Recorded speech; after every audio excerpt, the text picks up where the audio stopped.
Please don't hear any of this, Brad. All right, we ready? You hitting it? Tell me when we're rolling.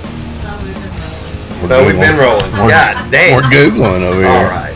To nerd sports now, people. Exactly. Look out. Do you fear death? Oh, one of the greatest lines of all time. I've got a job to it. I've got a job to it. Kind of like whistles at her, so Dad looks over and the guy's going. And Dad's like, I got the fuck out of there. I was like, oh man, you didn't partake? I thought that was part of the mountain biking community, that y'all just went out there and had sex together in your tight shorts. But Literally making me 30 sides of red sauce.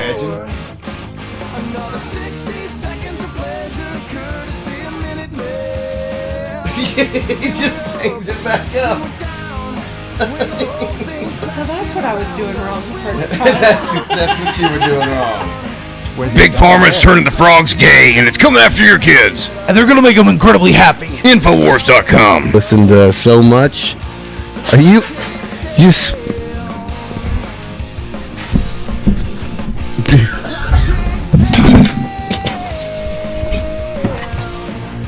episode 24.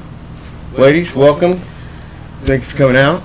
Brad, So I gotta ask, Ray, what changed your mind about doing a pod? I gotta know this. you were very persistent, and persistency pays off, I guess. And then plus, I've been watching all your stuff and Nicole's stuff, and I feel like I'm already in the room with you every time I listen or watch your stuff. So I said, what the heck? So I finally Good for you. I'm proud of you. Yes, I'm Thanks for proud of doing it. No problem. We did one before, as we've referenced. Nicole's referenced it. We sat down and talked. We just chat. Yeah, and that And we went hung well. out. That's why. I thought it was fantastic. It was the best one I've had yet, and it wasn't on camera. Wow, man. See, this is just for the camera. No, it was great. Thank you for doing it. I'm glad. I think Nicole's a little jealous. I bagged you first. Oh gosh. I don't know. I don't know what she said. She tried and asked me yet, but she respected the fact that I probably said no, Brad. That's what happened. I'm glad you're here. So, your story starts a couple days ago, I guess. Yeah. So what's going on there? Well, you know, I'm single, but it seems like I pick up more women than men, so I picked her up at Walmart. I picked a lot of people up at Like a mongrel? Yeah. Yeah. Just like a stray dog? Well, yeah. I mean, we were like at Walmart in Farmington and waiting forever, and I was like, "Hey, how are you doing?" Yeah. We just So it was a Walmart line, me. Yes, it was Yeah. a long line, Yeah. long ass line. Yeah, those lines are ridiculous. Right.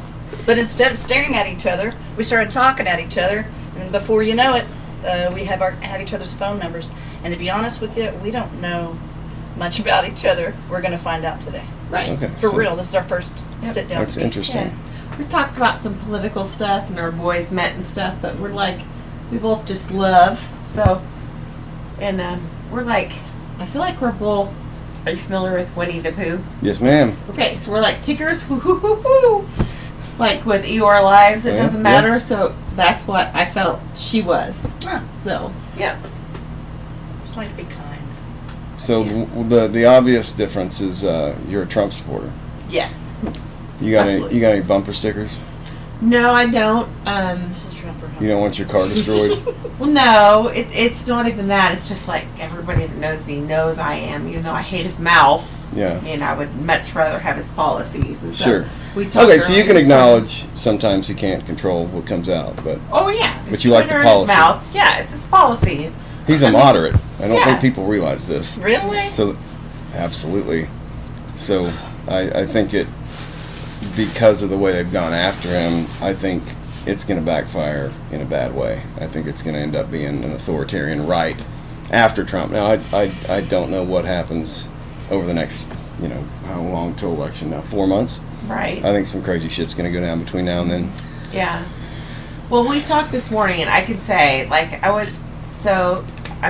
a Christian. I have a big background, but I've been through everything as far as, like, I've been raped and given up those babies for, like, I could have made any other decision, but I gave them up for adoption, and we talked about that this morning. There's not a lot that she knew about me before this morning, so That's got to be tough. Yes. Yeah, it was completely tough. I was 19. And Yeah. one of them died at 15 with his mom in a car wreck, and the other one has his rights to come see me. And I have a 9-year-old and 26-year-old. I miscarried twin girls at 20 years ago. I've had 2 forms of cancer, 49 surgeries. I mean, I've been through it all. So when I say, like, I understand where both sides are coming from, I do get it. But I believe, like, God has a plan for every life. But when we talked this morning, what she didn't know about me was that. And then talking about Trump, no, absolutely, I don't like his mouth, and I don't like his Twitters. I don't like any of that. But our choices are so slim. Yes. You know, and it's like, God's plan is God's plan. So, you know, that's just, those are our choices. And I mean, I wish there was something different, that also, when you look at the policies, it just doesn't compare. But I do see where she was coming from with women's rights and all that stuff, because I've been through that myself with the miscarriages, and Right. I could have, you know, given up for abortion and all that. I do get it. But sometimes I feel like our women wanting to have a voice sometimes get lost in the fact that we don't have equal rights as far as like wages and all that. Like, it's like sometimes it's that versus, like, I was born here in Arkansas. I only lived here till I was 3, moved away, and I was raised in Iowa. I just moved back because I wanted to raise my 9-year-old son in Arkansas, just because we do have kind of that old-fashioned family value, and I wanted him to grow around strong men. And I do believe, like in the church and with me. My goodness. Yeah, God bless you. Yeah, God love you. I've been saying this dog's been dying on camera I for know. like months. This might be the day. Right. But I do believe, like, there's a hierarchy for me, and I don't care about anyone. For me, and I told you this morning, and I told your son, it's not about a religion, it's about a relationship. And so mine is very private, but it does step into every area of my life. So it's just, I do feel like, yes, we need rights, but we also need due diligence, and that's for anything in our lives. You know, because our emotional decisions can rule our lives, and we do need someone regulating all of that. And I'm not saying it's Trump, but I mean, look at what we've been through. It's just ridiculous. All right, what do you consider yourself, left or right? I'm not. Or are you just in the middle, confused like most of America? I'm not linear. I'm definitely got a lot more dimensions than that. Sure. But I really respect a lot of policies that well, not just Trump, but the Republicans have. Sure. And as far as Democrats, on both sides, you're going to have people, whether it is welfare or whatever, there's extremists on both ends. Yes. You're going to have people take advantage of every policy out there. Then Yeah. you're going to have people that really need it and that can't get it. Right. So it's just not simple. I wish I could cherry pick what I like and just say, this is my 401k plan for the Yeah. world, you know, or whatever you call it. Yeah, But, 100%. I know it's not about Donald Trump's personality, because you don't just get a president based on their personality. I know that, but I just don't like that he lies so much. But I do Like what? But I do know that Biden lies too, as well. Right. I've caught him. Well, that's He's just so what I call ornery. like a negating He's just argument. Like, ornery. Right. you say Trump does it, and they keep acting like Trump's the only one to do these things. No, I've it's a caught level it. playing field. I They all saw do that. it. I Trump saw lies that. about the dumbest shit. But it is. But It's but just I so think silly. I mean he's hyperbolic. You know, the most people who attend to all that stuff. Yeah, it's yeah. all ego-driven stuff. I don't feel like he lies about. I don't know. Dave Chappelle called him an honest liar. You know. That is so interesting. Okay, but right now things have changed so much. Okay, remember your pod where y'all watched the debate, right? Yeah. I was trying to be on there like, hey, go Biden, all this other stuff and this. But as it went on, I got so sad because Yeah. I really I think Biden needs to enjoy his last days. And I Right. know that sounds terrible. And that last day could be any minute. No. Yes. And I think that I've never seen the Democratic Party so separated as much as they are now amongst their own group. So what do you think happens? How does this play out? I think he keeps saying at every rally that he's not going to, but he's embarrassing himself. Yeah. And I hate that. But hasn't he been doing that for 4 years already? No, I mean, no. it maybe. Well, Shauna and I had a really good conversation the other night, and Not as much as now. Now he really, But- before. but I've been seeing that for 4 years You because of the have? meet. Oh, yeah, absolutely. Yeah, before That I think one side is just not showing it, and because I get my news from both sides, yeah, and yeah. I want to know what both sides are saying. I'm seeing the right cover this for 4 years. This has Wow. been going on all this time. That's why I'm like, these Interesting. Democratic donors are acting surprised. Like, you had to have known this for 4 years. Well, I knew there was something off. My But dad never is to going to be this extreme. 86, Yeah. and he's got dementia and Parkinson's, and that's what happens when he'll be. My dad is so bright, and we're writing a book like together about his Cherokee history and cowboy history, and Texas Rangers, and then he'll be like in the middle of a sentence, he'll be like, and he'll just get stuck for like. But that's 4 or not an 5 age thing. seconds. No, That's a it's dementia. cognizance thing. No, I it's know dementia. people in their 90s that are sharp as a tack. Yeah. And I know people in their 50s who That's are true. gone. It's You know. dementia. I knew something was off, but never this extreme. It was just like it. You keep trying to slide out with a picture on me, Oh, Ray. no, whoops, hello. No, I'll come your way. I don't want I you forget that we're on sneaking camera. off on me there. There you go. I don't know what to think anymore. Yeah. I used to really be gung-ho for this and that, and now I just question more than I've ever questioned. But that's good. And I'm starting to, and I wish it wasn't, you have to be Republican, you have to be this. Right. And it doesn't have to be that way. But apparently right now it does. You have to choose one or the other. Well, look at what happened to RFK. They have Yeah. essentially kept him out of the race. Like, if you had a middle or a moderate party, and independent, and I wouldn't call that the Libertarians, but if you had a centrist or moderate party, I think they would win all the time. Yeah. Because that's what most Americans identify as. But neither side is ever going to allow that, No. because that threatens their power. Yes. Right. So you are forced to pick a tribe, Yeah. right? And one side shows the other as a radical cult, and then that side shows the other as a radical cult. And what they show you are the most extreme versions of the people on the other Yes, side. yes. The kind of person that, is painted as a Trump supporter, as this racist redneck Yes. idiot with no brain, and is on methamphetamines. That's what the left thinks of Trump supporters. Which that you can't lump people. That's stereotyping. Aren't we trying to get away from grouping people? And what you see on the left is people grooming children Yes, and stuff right. like that, which is an extreme version. But that's what either side, They when they're want watching us. the media, Yes. they're demonizing one side to the other. That's how you conquer, is divide. Right? I don't know where they got that stuff from, but divide and conquer. They want the masses to be against each other, I guess. Whoever the they is, I don't know. Because if the people unite Yeah. and find out what's Yes. going on, it's dangerous to them. Isn't They it? need the people divided. And yeah. they want us to think the worst on both sides. Yes. When she told me she was a Republican, I'm like, because, I got a lot of Republican friends. Yeah. But we're still going to not have the same, I guess, there's not going to be the same things we agree on at times. But Right. I still believe in liking all people, especially that are, different than what my values and whatever are. Not that they're values. But that's an general. open-mindedness that Yeah. you're consciously choosing to embrace. And I respect A lot of everyone. people will say there's Yeah. nothing the other side has to offer, Yeah. right? And they close that door. Well, now progress is dead. There's no chance You're of it. so right. Like when we talked this morning, her main thing was women's rights. I do completely back women's rights to a point because I've been through it myself. Yeah, you have. And then, you talk about the pride side of it and all of that. It's just so hard. It feels like when they draw that, it's either left or right, and they Mhm. draw it right through the middle. It's like, okay, I'm voting Democrat. It doesn't matter. And, like I have a cousin who's a pastor in New York. It's like if you actually believe in like Christianity and the faith, it's a sin is a sin. God throws our sins as far as the left to the right, the depths of the deepest oceans. And so we don't judge if we're actually doing it right. We don't judge each other.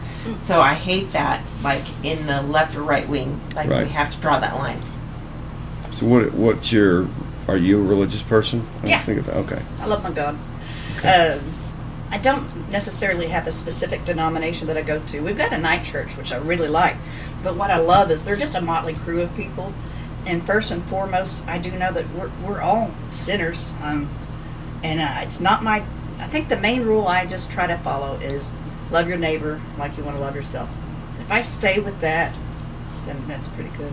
I think a lot of people use God and Christianity as a weapon. I don't like that. As a tool or a cudgel, and it gives Christianity a bad name for sure. Yes, I can. But I also don't think you have to be a Christian to have that attitude. Yes. To love your brother and just do. I'm personally not a religious person. I just don't. I don't subscribe to it, but I subscribe to the message and the Yes. teachings. So, I think being a good person just is. I don't think it has to do with religion at all, really. I just think you know what is right and wrong based on. Now, I think the Christian values are key to what America is. We were founded on those values. Yeah. I raised my kids with those values, and I believe in them.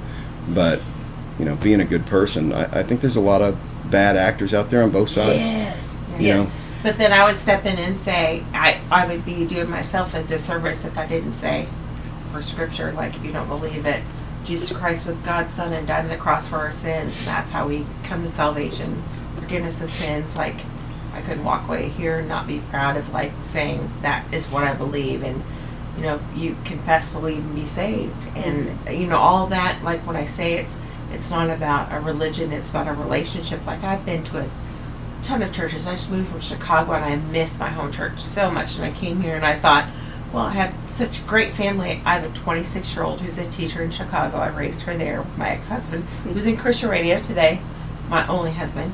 And like my 9-year-old, I brought him here to be raised here, and I thought all my family members would like step in, but I saw them more when I would visit from Chicago than I actually do here. So I was very disappointed, but you can't ever get disillusioned with people or with religion.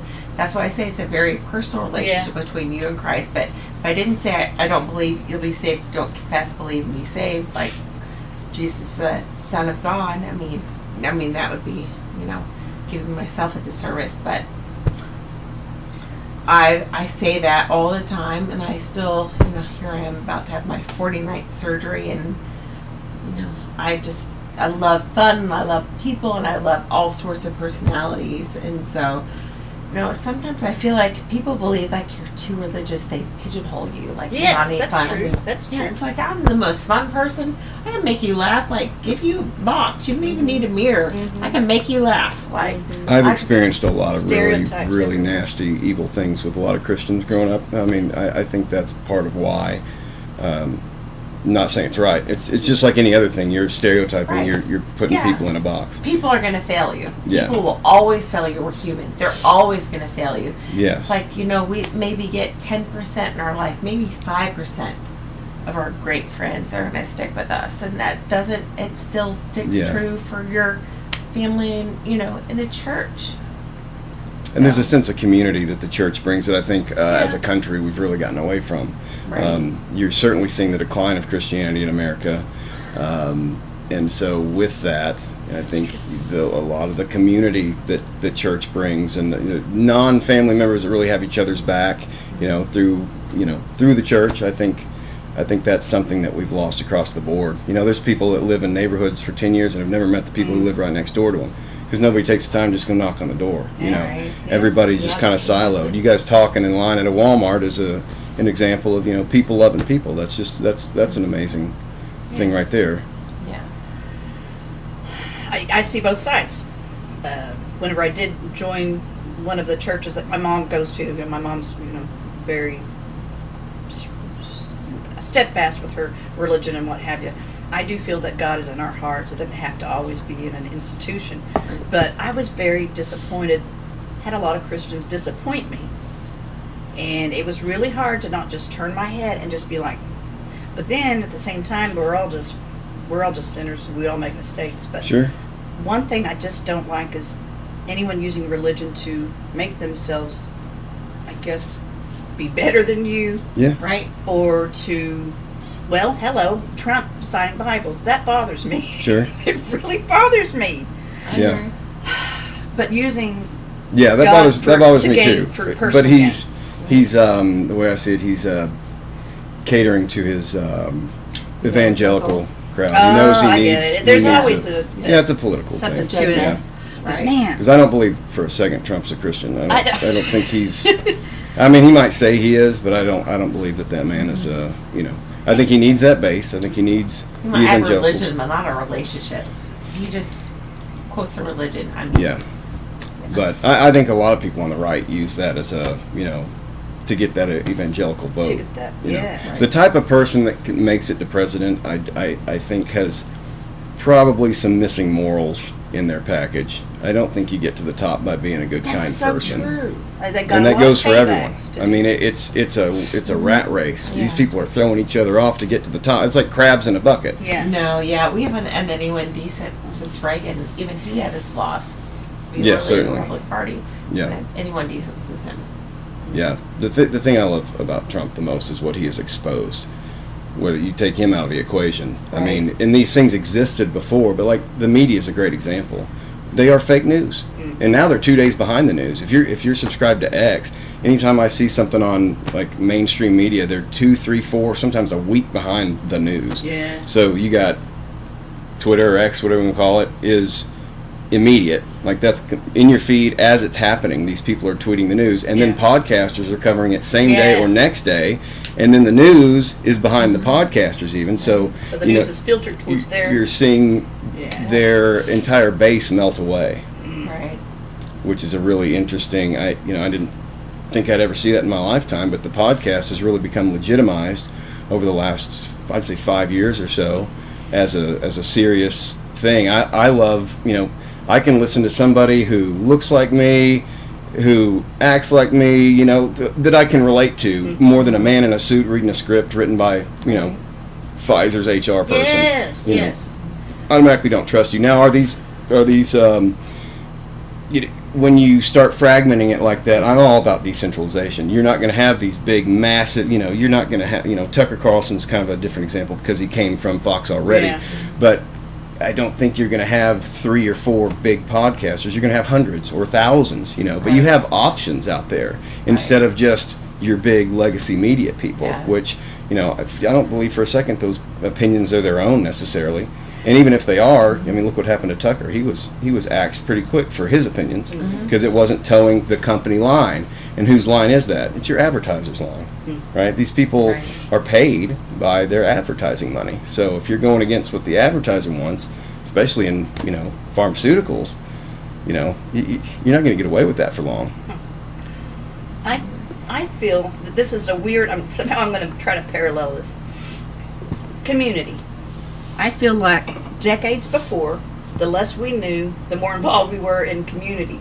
We all watched TVs, the same, Yes. whatever. The same CBS, shows, ABC, yeah. whatever. Unless you were rich and you had cable, because Sure. we grew up real poor. We had a shared culture is what yes. you're talking about. Yes, yeah. yes. That's Yeah. the word I want to say.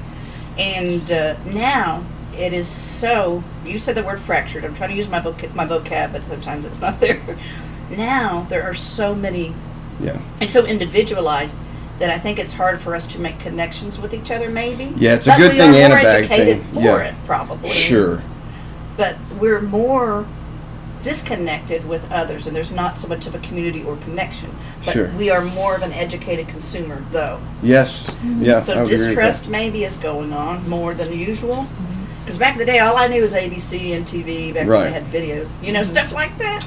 Right. And we could talk about something that we all have probably experienced. Right. And Everybody in now the we have country was different watching Friends or experiences. Seinfeld in the Yes. 90s, right? Yes. So But everybody then- could talk about that, and But then it also makes it easier for us to communicate and Yeah. just to find a common thread. That's true. That's true. Because what communication evolved with our kids and getting on the phone and their tablets and all those Yeah. video games. Like when we meet, it's very simplified. Yeah. Yeah. It's like we meet, it's simple. It's a simple conversation.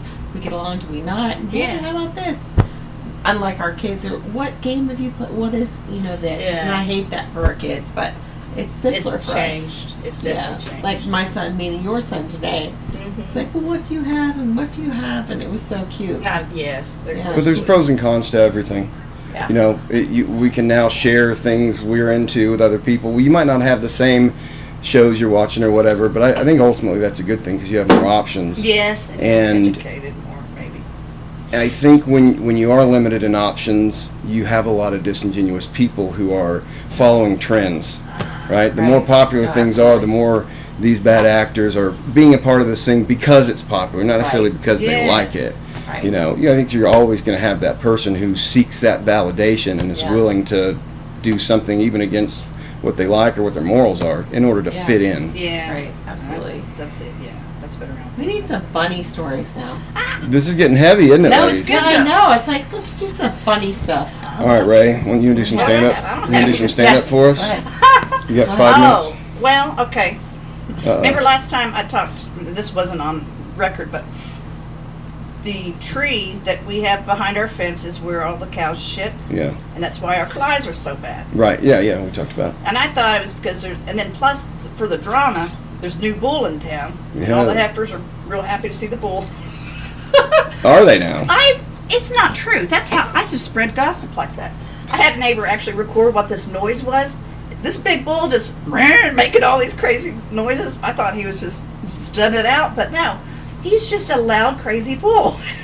He screams for no reason. And no, he's not getting any play. The girls are, all the heifers are just annoyed at him, and he's just screaming. That's it. So that was my story for the cow pasture. Sounds typical. I thought that it was, hey, the new bull in town, everybody's trying to get attention. No, he's just crazy.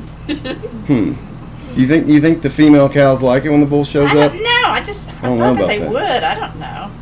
You know, he's there to make babies. You think there was going to be a big cow orgy out in the field or something? That's what I thought, but I've learned from actually just not making assumptions, but I thought they was all just having a grand old time. No, everybody is pissed off at the bull, and the bull's kind of annoying, and I don't think anybody's making babies. Yeah. So that was my little cow pasture story. There you go.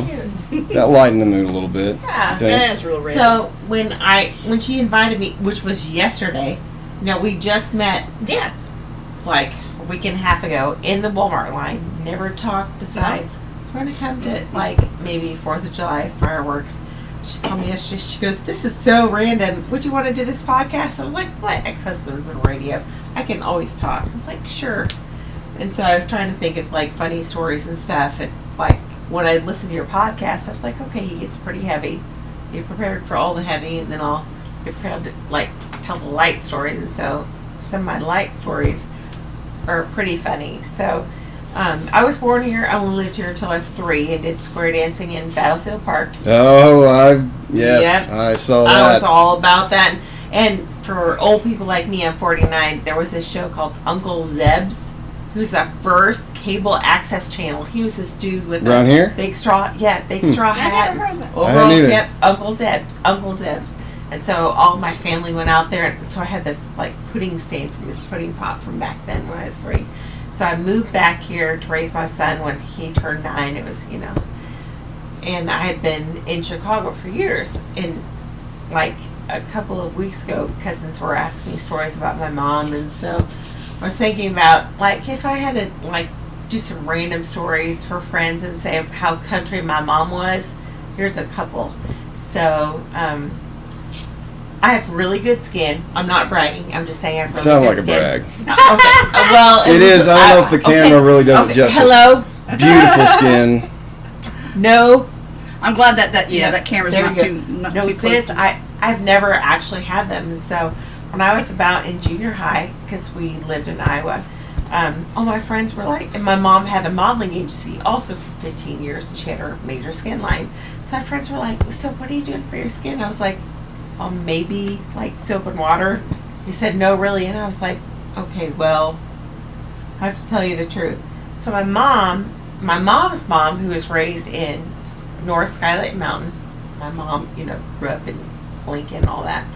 So her mom told her mom's doctor up in the Lincoln area then said, well, when you breastfeed, when the baby's like, when you're breastfeeding your baby, all that comes out is like minerals and all these natural things. Yeah. So she told my mom's mom, he told my mom's mom what to do. She did not do it.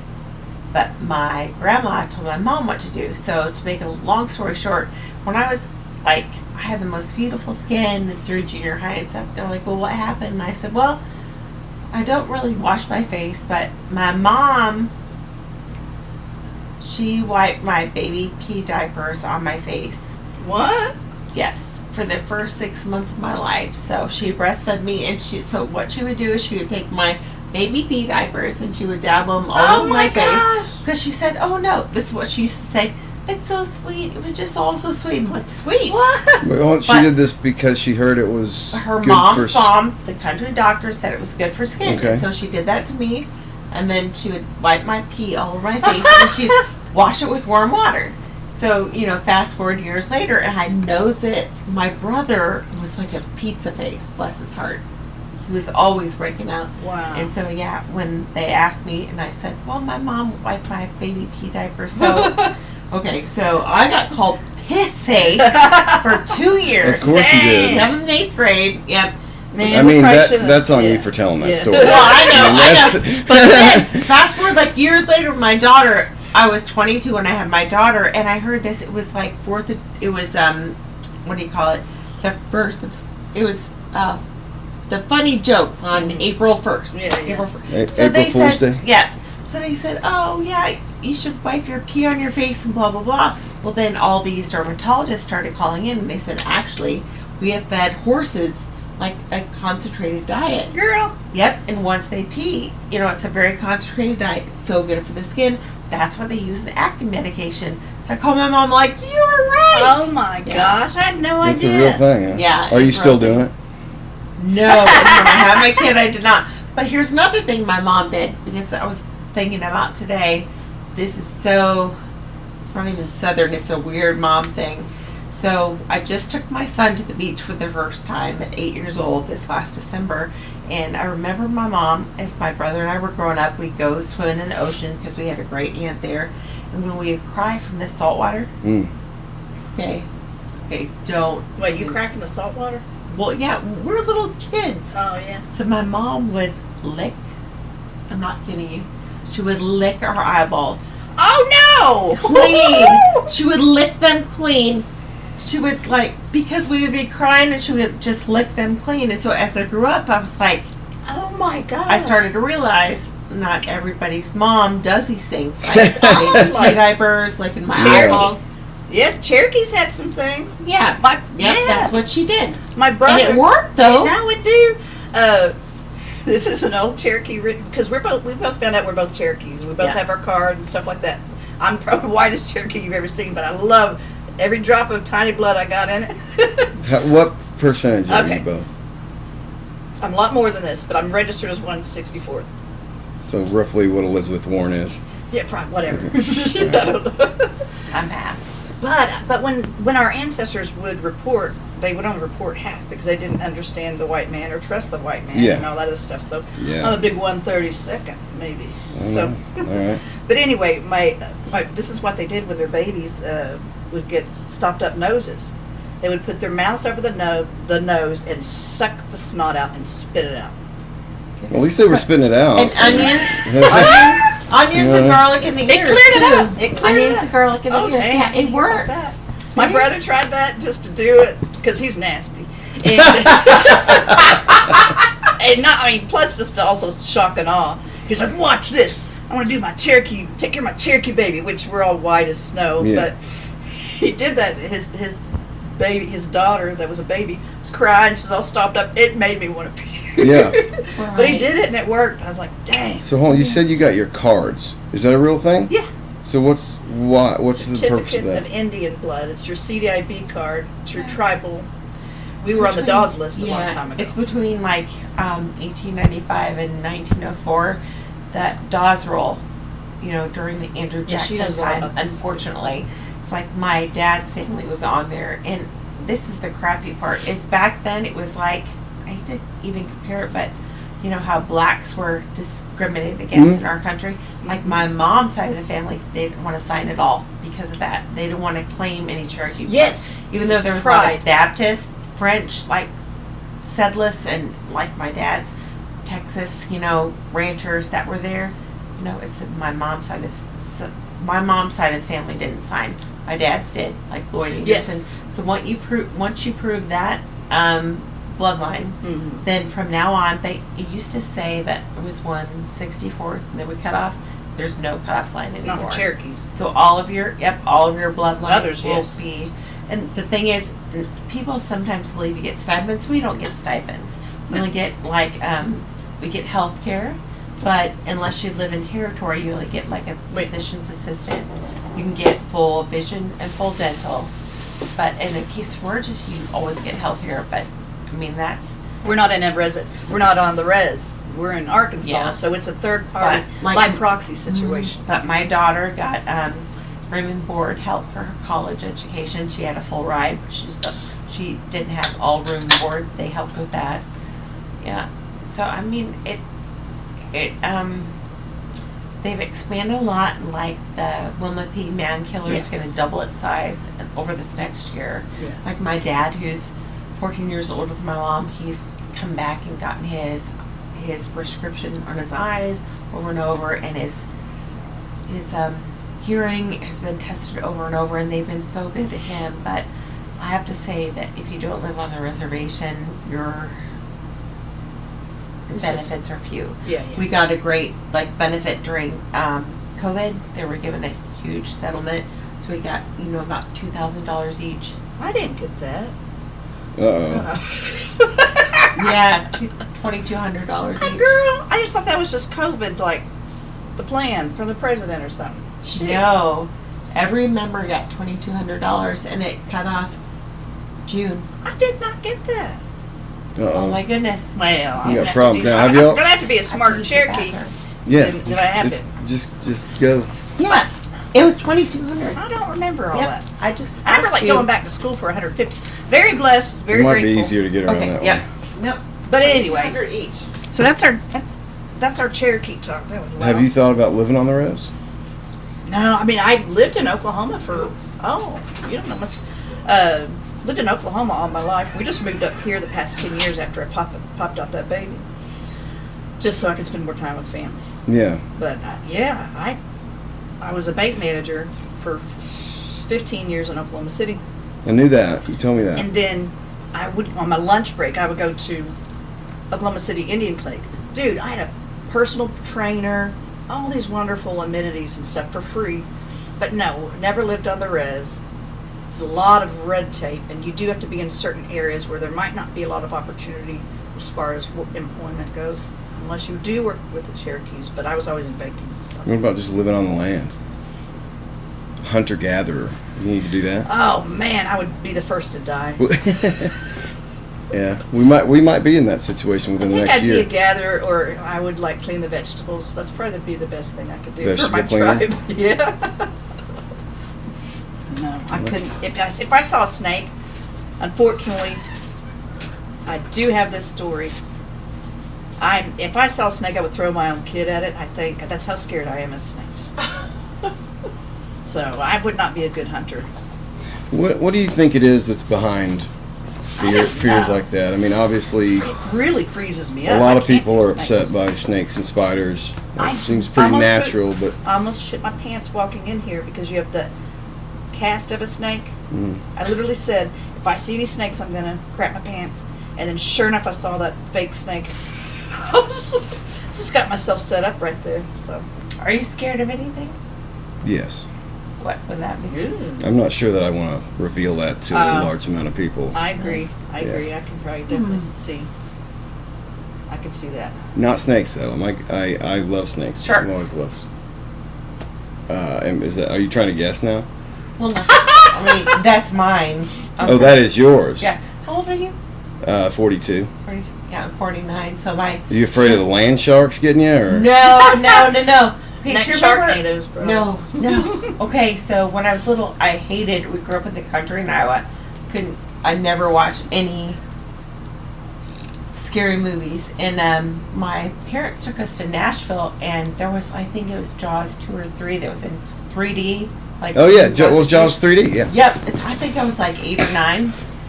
I mean, I already had this fear of sharks, and I hadn't watched the first Jaws.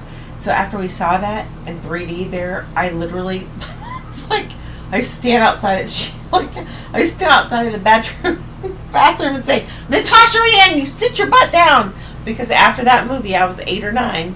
And that was, later in life, I could not sit down in the toilet because of that Jaws in 3D. And then after that, there was a James Bond movie where there were sharks in the pool. So then I was room for pools. No. That Yeah. just doesn't screw it all. Nope, that was after it, so I wouldn't go in the pool. Couldn't sit down in the toilet. Yeah, and so that was the last horror movie, and it's not even a horror movie really. But that was. So you haven't seen Sharknado? No, Lord. Like, that's a no, thing. no, never. Would you watch him? No, It's no. just, it's like the I would worst. never. It's like two of the scariest things some people are scared of. No, All in no, one. I feel like that'd be too fake. I'm more Jeez. afraid. Like, here's the thing. Although I'm so scared of them, it's like when it comes to Shark Week, I'm like, I need everything. I want to see all of Shark Week. Really? Wow. Yep, my son is like obsessed with sharks and dinosaurs, so I let him watch this one show. I thought, well, this will be safe. I Yeah. won't put him through what I went through. It was like about these farmers in New Zealand, but there were tiger sharks. So I guess when the sharks die off of the coast of New Zealand, if they let them die in the land, like it seeps into the all of their farmland, Okay. into their water stream and all that. So they have to take them. They can't all the dead, not the sharks, the dead cows.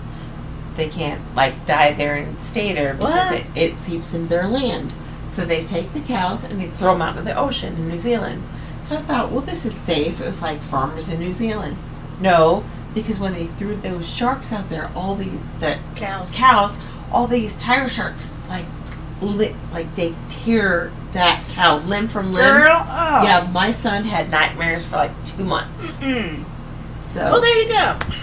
I have to say, You win it's- some, you lose some sometimes. yeah, it's like we're all scared of something. Minus sharks. I didn't even sit on the toilet for a while. And my son, I ruined him with a lot of things. Girl. Like, No, you just I'm trying to be a fine. good mama. no, the only thing I'm afraid of is I'm not afraid of death. I'm just afraid of Yeah, sharks. you've been close to it several times. Yeah, Oh, I before almost we died from glitter in. I want to hear about that, but while it's on my brain, because I tend to lose. Like, I'll have a lot of thoughts, We all and then do. they're gone. Yeah. But You before gotta we get it out leave there. the snake thing, then Yeah. I'll give it back. I've had a snake in my toilet, and that is the worst. There in Farmington? No, me and my mom, when I was we were back in Oklahoma.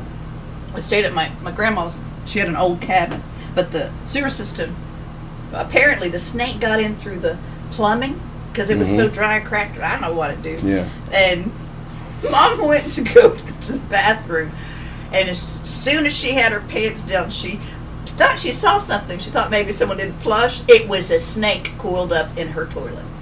And she screamed, blah, blah, got Uncle down there. And by the time he came back, it went back in the toilet or somewhere in the house. We didn't know. Yeah. So we had to put a guard there. And I don't even think it would protect it. A snake could go right through the guard. There's some weird contraption. But I was scared of my life living in that house. That snake didn't come up for How like old were another you? month. No, because I was in my, I was going to Connors. I was in my 20s, maybe 19. Do you Oh think my gosh. experiences like that make you afraid, or do you think that's like, I just never liked you know, snakes and spiders? Obviously, you have ones that are venomous. You know, is that something that you inherit, like DNA, can't where stand just people are just naturally? I never had a terrible issue with them. I grew up in the country, which I really miss. We were talking about that too. Yeah. But I just thought that was the scariest thing, is having a snake in your. And every night we would just have the worst sleeping. So you don't want me to call you to get the black rat snakes out of the coop when they get over Shoot, here? man. Snakes, Honestly, I feel don't know like what it is. I can't deal with snakes. at this point, I feel like I'd be ready to punch that shark in the nose. You know what they say? If you After everything hit it in the you've been nose, through. deadens everything. Like after all this, I feel like my life has been prepared just to punch that shark in the nose. I'd be ready. You would I've gone through everything else that's Yeah. almost killed me. I could punch that shark in the nose. So you said you don't fear death. Is No. that because of your faith in God and your relationship with that, or is it something else? Well, it's twofold. It was first, I was rented in 2003 by God looking for his sunglasses, and I was like in Chicago on my way, just during my Oh, work that's why you day. don't fear death. You live in Yeah. Chicago. That? Oh, yeah, No you're doubt. funny. No, She's Chicago lived is it. awesome. I miss Chicago. The only thing I don't miss about Chicago is the weather and the traffic. No Yeah. doubt. But that, and then my other accident, and being, raped at gunpoint, and I've lived through 2 forms of cancer and gone co-blue a million times. I'm about to have my knee replaced. It's going to be my 49th surgery. It's like, You've lived a lot of lives. yeah, I've lived and been on the table a million times and been through a lot of pain. But here's the thing. It's like my daughter, I miscarried my twins a year after I had my daughter. She lived her first 3 or 4 years with me going through cancer. And those kids that I miscarried, I mean, it was 8 months along. It used to break my heart. But then I looked back and I was like, oh, God was looking out for me because he knew that I had cancer and I couldn't make a decision between, them and my daughter. And I got to raise my daughter. And then, like I was told when I miscarried my twins, I couldn't have kids anymore. So at 40, it was like, oh, I'm losing weight. Why am I can't button my pants, with this guy I've been dating 4 months. And I'm a good Christian girl. No, I slept around. I mean, after my divorce, I was with my ex-husband, so I was 13, divorced since 2009. I mean, I went through my fair share of men. But I had my son. What did you say? I said 13? no. Oh. 2013. Okay, sorry. But anyway, I was like, nope, I'm prepared for this because I had that near fatal car wreck and broke 13 bones. So I was driving home from Chicago, and I was in real estate. I was in real estate really my whole 25-year career. Wow. I was managing like as a portfolio property manager downtown Chicago and managing like historical landmarks. I was on my way home, and there's 4 lanes of traffic. In the left far lane, which is 75 miles per hour, I was probably going 80. It was 8:30 at night. I just got out of a board meeting, and suddenly my power steering went out, jerked me straight in the median, and I was in a Ford Explorer, so I didn't have a sensor. It was in the front left quarter panel, no sensor deployed. My face hit the steering wheel and broke the window with a G-force blow. So I hit the steering wheel, broke the window. I split here and broke 13 bones in my face, re-broke the steel in my back and my neck and everything from the accident before. And I remember waking up and I heard this guy like running across all 4 lanes of traffic. He's like, Natasha. No, he didn't even say Natasha. He said, hello. And he came over to me. He pulled me out the back seat because my front seat was fully smashed. And I had my personal phone and my cell phone in the very back of my SUV because my brother found it later. And this kid pulled me out and he said, are you okay? And I said, yeah, I'm okay. Just call my mom. That's the last I remember. Just call my mom. Goodness. And he said, no, you're not okay, but I will call, 911. He said, can I pray with you? What's your name? I said, Natasha. He said, my name's Christopher. He held my hands. And so then, like, hours later, here's where it split me. I lost all the tissue here. I still don't feel it. I've had no reconstructive surgery at all besides the ER that night. And so when I got the report, I was like, well, what about Christopher? And they said, well, there is no Christopher. So of course there's a Christopher. So it was an unregistered number, and they said he talked to the state trooper, talked to the EMTs. They said that they just saw me like slumped over my front of my hood, and my brother took me like 5 days later to look at my SUV, and he's a tough guy, just like sobbed because my whole front was crashed, into me, and I lost all that tissue. So I will never believe that it was anything less than a guardian angel that pulled me out of that wreck. Interesting. Yeah. It's getting dark again, though, Ray. You gotta lighten things up. No, we will. I've got a question. No, so here's the good part about all of that is that after all of that, I had my son 2 years later, and like all of these things that should not have happened have been such an awesome ray of light. And like every opportunity that I get, it's like not to be dark at all. It's like, look what I've been through. It's now There you go. 48 surgeries. I'm about to have my 49th. Every day I get up, I just walk like 5 miles this morning. Dang. It's what I always do, It's like your mind can do so much to do with your healing. And every day that I get up, it's like when people ask me how I'm doing, or they want to go to my hurt, or, oh, I'm so sorry for you, then that makes me want to feel sorry for myself or go to my hurt. Absolutely. It's like, because it goes to your nerve pain when people ask. But I every day get up and, no, I don't go to that place. I go up to, what am I doing today with my son? So you don't allow yourself to become a victim. Yes. Well, no. I like that a lot because your mind is so powerful over your pain. Well, this country has become a country of victims. Yes. And who can out-vict? It's like victim Olympics. Woe is Yeah. me, woe is Well, me. and Sure. I'm not on any sort of opioids. I left my pain doctors, a year ago, and I'm about to have full knee replacement. I'm not saying that people don't need them. I'm just saying that it's unhealthy for our bodies, our liver, and our minds. And I'm a single mom. It's like I can do this. Like get up every day. I can do this. And here's the thing that I do every day. I get up and I don't wear a whole lot of makeup, but I do something for myself to make me like feel like I am just like everybody else. I can get up. I could go to work, although I can't, but I could. It's like I get up and just act like I'm strong enough to do it all. Mm-hmm. And then my mind tells me you are. My God tells me you are. My mind tells me I am. And I just do it. Good for you. And I love to laugh. Yeah, me too. Like, if I don't laugh, I can't date a guy that doesn't make me laugh. It's like, yeah. We need laughter. By the way, dating is terrible. Yeah. What do you think, I don't Ray? know. I've been with this. I'd say yeah, but I couldn't imagine if I was thrown out into there. I would be the most weirdest little son of a buck. I don't know. Do you think we have become a victimized culture, though? Yes. You see that? And you see it in people's. What I love about her Facebook. This is how you can weed out people. Natasha. Go. She passed the test. Uh-oh. No, Ray's just test. Good. I want to hear this. Yeah. Well, people reach out too much on their social media, and you can tell a lot about them whether they put too much bull crap or woe Sure. is me, and they're Drama. so Oh, more my gosh. emotional, Yeah. or that victim mentality, Yep. of course. But then there's so many of these feeds that are out there now that talks about, hey, yeah, I know that narcissism out there. I know there's all kinds of stuff. But most of the people that are shooting out narcissism are narcissists themselves. Because almost every person that I've seen that focuses so much on how much someone is a narcissist is that of themselves. Sure. Well, I think Not that that's the rule. a lot of times, a lot of hatred or Yeah. bitterness comes from hating what you actually are inside. Isn't it? Yeah, it's like you hate that about yourself, but you're Wow. not mature enough to admit that that is what I am, and so you project it onto somebody else, and then you can hate that person. Interesting. And then you start explaining why you're different than that person. I don't do Right. this, I don't do that. You know damn well it's the same thing, but you're justifying your own reasons for doing it while blaming it on somebody else, and then you can say, That's know. your scapegoat.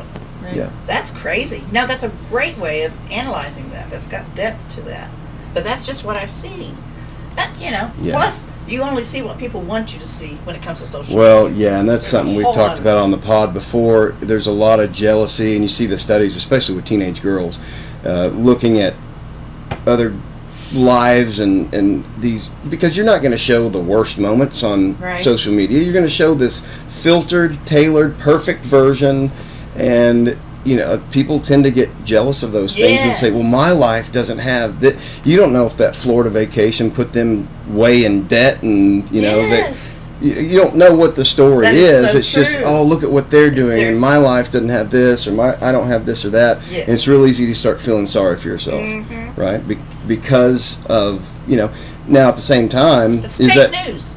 it is, but is that social media's fault, or do we have accountability? Exactly. Right. Like I said, we might have a different idea of community being lost, but we are so much more smarter consumers. Back in the 1950s, they told you what you needed to buy and why. Yes, You know, ma'am. They didn't think for themselves. I'm glad that we could think for ourselves, but Yeah. we got to make. I guess I got to make sure that I'm telling my kid that, because his age is this technology age, Yeah. Right. and he's like, "Mom, I'm talking to this kid. He's probably a millionaire." I'm like, "Who cares?" Right. No, You that's a know? good. Well, I don't know if you saw the episode where Drew Jones was on, but he talked about the zero world, Yes. which is the internet. It's not real. Yes. I mean, you can find real people. I mean, it's a tool. It's like anything else, but people spend so much of their time in this zero world, and they become distracted from reality, Yeah. and they lose their grounding and their foundation. Yeah. My son has been obsessed since he walked into Popeye's Chicken about Mr. Beast. Mhm. Heard about him? Who? It's I'm like well aware. My Mr. kids watch Mr. Beast. Beast. Yes, he's he's like, got those he's a millionaire, he's a bazillionaire. and all Fancy this, and he candy just- bars. Yep, he just wanted his candy bars Yeah. for Yeah. sale for $3 at Walmart. I said no, just kid. for this kid who's like yeah. I was like, what? What does he do for anyone else? He's like, no, he just owns everything, and he needs to subscribe to me. I'm like, I don't allow him to have anyone to subscribe to him for anything. No. Do I need to subscribe? No, he to does it out of supposedly he helps a lot of people, but he needs a lot of money to help a lot of people, and so he's. But that's what my kid said too. Mom, I'm like, I ain't buying you this tiny ass $3 candy bar that's the size of a quarter. I don't understand how one person can have but they this manipulate effect over my son. Yes, it's There's a lot going on there. So Mr. Beast probably does more charitable stuff than That's what any I heard. other person on the planet. that's what Like I the heard. guy That's good. builds houses for people, he buys cars for people. Like That's he gives back a lot. He's also probably the hardest working YouTuber on the planet. Dang. Like he So started knows when his he was stuff. 15. He's been grinding it out for years. He does. I mean, he's a hard worker. He deserves what he's got. That's Really? good. When you're talking about That's good to know. influencers, kids are in that age. I mean, there's a reason why in the 80s when they lifted the bill, you didn't used to be able to have, I'm trying to think of the way this was, you couldn't have shows based on action figures like back in the 70s, and Reagan had lifted that, and so you started seeing all these shows based on action figures. Transformers, He-Man, Ninja Turtles was a comic book first, but same kind of deal. And so you'd watch the Transformer show, which was an advertisement for the toys, and then the commercial break would come on and they'd show you the toys, No right? doubt. Because they know kids are sponges. Yeah. They're susceptible, and kids are also trying to find their identities, and they're trying to fit in, right? And so you have a lot of back then, a lot of conformity. I want to do we were talking about this earlier with, like, when you only had a couple options, it was what tribe do you want to fit in with. And so kids want to be kids are no different than humans. They want to be part of the crowd or whatever. Right. But it's dangerous because kids can get led astray by people. So in my mind, I see a lot of people trying to let's ban social media, let's ban TikTok, or ultimately it's the parents' responsibility to know what your kids are listening to or watching or being. That is our job as parents. I think too many people are just quick to use it as a babysitter or a mentor, and so now your kids are learning and receiving life lessons from these influencers, which is not always a good thing. That's very true. Some of these people are very shallow and vapid, especially younger people. Shit, people like Bill Maher, I'd call the same thing. I think he's a bad influence, but you know what I mean. It's just when you're that young, you can't discern, and parents' voices, I think, are getting smaller and smaller while the influencers are growing and growing. And there's a reason That's people. very, very true to look Yeah, at well, that I have way. YouTube Kids, and I don't allow him on TikTok.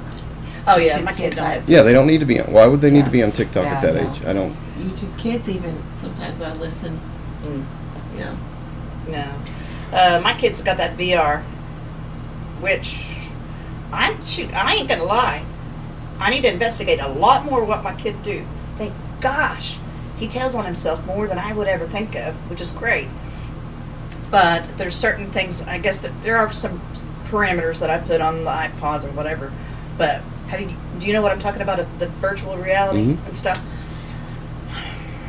We definitely know not to share stuff, blah blah blah. But that's a whole new world. You can interact without. With some other strangers? Yeah.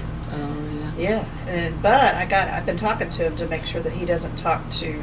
There's so many manipulators out there. And Well, that's nothing new. I randoms. mean, internet gaming's been around for. Yeah, well, that's true. Decades You're talking about now, but- Nintendo, you can yeah, talk to him and yeah. stuff. But I guess this is, to me, I guess I never did exchange or get mega on the not internet, but all the games and Yeah, stuff. yeah, I was so old school with the Nintendo. yeah, we yeah. didn't- Same here. I mean, that's my kids' But I generation. forget of that they gaming. did that too. I just got my son Nintendo 3DS. That's the only thing he has, that little flip thing. But man, you got to watch it because there's some creeps out there. There's because this one kid was asking my boy, "Where do you live? What's your name?" Yeah. Thank gosh, my kid said, "I'm gonna tell you." And thank gosh.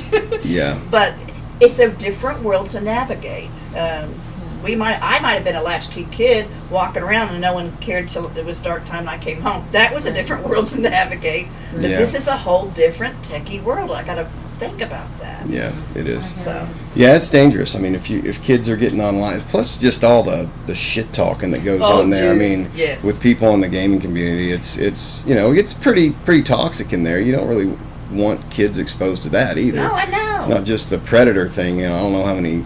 I don't know about what kind of scams and stuff go on. I'm not personally an online gamer myself. Yeah. but No. it's Here, definitely here's- something we didn't grow up with. Here is something that I guess at a positive note. My kid does know how to roast people thanks to Good. seeing it in that environment. Good. He'll sit and listen. And so whenever he started getting on the bus, dang it, I sat on my glasses. Those are my only pair, and I'm going to lose them. Well, But why don't you put anyway, them on? I should, but they transitions are kind of weird. But anyway, you have to have some adversity to get through life. I agree. I'm glad that I have exposed my kid to certain things, Good. not too much. But I put that kid on the bus when he was a kindergartner. People picked on him, Yeah. and he learned how to take care of Yeah. himself. Right. Now, granted, I comforted him. It did kind of hurt Mama my heart. comforted him. Yeah, you got to. But I loved it when he roasted this Yeah. little shit this one day on the bus. And I didn't even tell him how to do that. Some kid was like, ew, what was it? It was so stupid. And it wasn't the perfect comeback, but it was just a pretty cool comeback for an 8-year-old. Yeah. But I think he was only 8. This kid was like 11. And he was always just an annoying turd. He was, ew, you got boogers, or you're ugly, or something stupid. Wasn't even a good, Yeah. hit. And my kid goes, well, so does your mom, but your dad still married her. There you Oh go. my gosh. And they were like, yeah, and then that shut that kid up. Yeah. But I didn't have anything to do with it. I was so proud of him. Well, that's good. I mean, that's one of Somebody the, found that the somewhere. main things I've always done with my kids. It's Ah, just I roast them hard, and they come back and roast me hard. Yes. I mean, it's That that is thing good. that they're not sensitive. You know, Yes. if you say a thing to them, it's well, my you kid know. can be sometime, but I'm getting there. But Yeah. I've seen your videos and the stuff that you do with your boys. One of these days I want Owen to hang with him. Because Owen's too cautious. He's not outside. He's not a country kid. Yeah. And I grew up as a country kid. Sure. I miss it. My son is so sensitive though because his sister's 26. He's 9. I didn't know I'd be a mom at 40 and stuff. I Yeah. told you Yeah. I'm a single mom and when he gets on that bus, he's been in trouble so many times. Oh, does he ride the bus? Yes, the high schoolers last year he got in trouble for he never even heard of mooning. He got kicked off the bus for a whole week because the high schoolers told him to moon. They the bus. know. They love to do that crap. So he High pulled down his schoolers are pants, notorious for. moon the whole bus. Yep. That poor baby. Yeah, I know, and he's so trusting and stuff. He's not very tough. I might connect him with some people. Hence, we are still getting to know each other, guys, because this is our first conversation that me and Natasha has ever been able to have. It's on your pod, to be honest with you. That's wild. Isn't that crazy? It's wild. We really We're don't know like- each other. Yeah, we're like We've been texting, sisters. maybe a little, but we're getting to know each other right Yeah. now. Okay, Yeah. what bus? Hold on, people. Horse What bus. Okay, dog bus, horse bus. Blah, blah, Yeah, blah. horse bus. Yeah. Okay, I'm gonna find someone on the horse bus to take There care you of your boy. Yeah. I'm gonna do that. All right. What's You next? seem like a protective mama bear. Oh, I can be. I wouldn't want to rile you up. uh, You got that country in you still. Oh, I do. But I do take care of my people. And if you're in my tribe, I hate to always say that, but Remind me how old your son is again. 10. Okay. But I do take care of those around me, in my community. And I will do anything for them. So, Right. yeah. That's about it. I hear you. That's wild that y'all. I'm trying to get my mind around this. You're very. She could be a serial killer. Yes, Wanted in multiple yes. states. She I'm could. saying it's possible. It's still possible. No, I'm joking. She could be too. Oh, damn. With skin that good, it would be easy for Oh, you to that's what lure she people said. in and end it. That's funny. You're a very trusting person too. I am too trusting sometimes, but I shouldn't write a book on how to not trust people because of all the times I've trusted people. Here's the thing from our very beginning when she first messaged me. It's like we're completely honest about each other's Yeah, situations. that's true. And this So you guys are morning- on the same frequency, if you would put yeah, it that way. Like she said this morning, she's like, "You're so easygoing. That's what I like about you." I said, "Well, I only hate livers and cream spinach, so you can't go wrong with me. I can get along with anybody." Well, you've been through, everyone at this age has been through some hell. You've been through more hell than most. But to still enjoy life and suck the whatever out of life, that's what's important, Yep. And not be so jaded, that's awesome. No. We all got our shit. Yep. We got a pool date planned on Tuesday. Yeah. We're planning on not just today. We're planning on a future. Well, Separate. what do you think it is that gives you such a positive attitude? I mean, you talked a little bit about it before. It's a blessing because you're alive, Right. But still, I think a lot of people could have just as easily gone in the opposite direction and become a victim. So, Yeah. what is it about? Yeah. Well, I can say, and I'll be honest, there was a long time where, because like I had 3 failed medical devices, and then when I moved from Chicago with a pain doctor to Oklahoma, and the Cherokee Nation wasn't giving any pain medications, like I turned to alcohol, and I was in a very dark place then. And you're how old at this time? I was, it was 8 years ago, so 41. 41. Yep. And thank you for that. No, I'm terrible. So, my mom bought a place in Tenkiller to help me get Cherokee healthcare. We finally got out of that, got that failed medical device after the first 3 years of my son's life removed. I felt like it was my daughter's first part of her life, and I got in that accident when she was young, and I had 2 forms of cancer. And then with my son, he was such a blessing. But I just felt like God gave me those kids and helped me. Like, I could have just gone to bed every day or been so miserable in my pain, but every day I had these kids to do that for, and I felt so blessed. And then going through 2 forms of cancer and stuff, and I was on the Special Olympics and the board for 9 years, and then Ronald McDonald House in Chicago, and all this. Yeah. So it's like, how dare would I ever feel like I'm okay to just like feel sorry for myself when so many friends that I loved and cared for, I watched them pass away, their kids pass away. Like, I don't have any right to feel anything but grateful. My son came after, I broke 13 bones in my face and 14 others in my body, internal bleeding, and that was my 2nd near fatal car wreck. God had a definite plan for me. So, and my kids are so much fun. My son has the best sense of humor. He just makes me laugh all the time. I guess it's just Your son, you're talking about my son. your 9-year-old. Yeah. From what I've observed, which literally I've just physically met him, like we've had a car ride together. He is very genuine, and he has a zest for life, and he's got that. Well, obviously he's a child, but yeah, he's just happy, and he's just into what he's doing, and I see what you're talking about. Yeah. That's cool. But what I'm trying to get at is you're making that choice, or that's how you believe, but is that something you were taught or just part of your personality?